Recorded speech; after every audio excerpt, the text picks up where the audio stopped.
Hi everyone, welcome to Vijaya art jewellery. ఇప్పుడైతే కనుక one live customer review చూద్దామండి. Hi ma'am. Hi అండి. మీ name ma'am? Madhavi. ఎక్కడి నుంచి వస్తున్నారు మ్యామ్? నేను కాలిఫోర్నియా USA నుంచి వచ్చాను. ఎలా వచ్చారు మ్యామ్? మీ ఇన్స్టా రీల్స్ చూసి ఓకే. ఎలా అనిపించింది మ్యామ్ ఓవరాల్ కలెక్షన్ అనేది? బాగుందండి. లైక్ అన్నీ లైక్ జ్యువెలరీస్ అన్నీ కూడా ఒకటే దగ్గర తీసి సెట్ అయిపోయేలాగా ఉన్నాయి. బయట ఒక్కొక్క దగ్గర లైక్ నెక్లెస్ బాగుంది, ఒక దగ్గర మాంటికా బాగుంది, అలా ఉంది. ఇక్కడ అన్ని కలెక్షన్స్ ఒకే దగ్గర సాటిస్ఫాక్టరీగా చాలా బాగుంది. వచ్చిన ఎమ్మటే కలెక్షన్ చూసేసి ఎమ్మటే ఫాస్ట్గా తీసేసుకోగలిగాం మేము కూడా ఓకే. కలెక్షన్.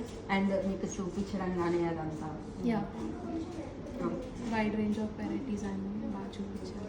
అండ్ చూసారు కదండి, మా అమ్మ వాళ్ళు వచ్చేసి అయితే కనుక ఇలా పర్చేజ్ చేశారనమాట. సో ఇంకెందుకు లేటు, ఇలాంటి మోర్ అండ్ డిఫరెంట్ కలెక్షన్స్ కోసం డెఫినెట్లీ షోరూమ్ని విజిట్ చేయండి.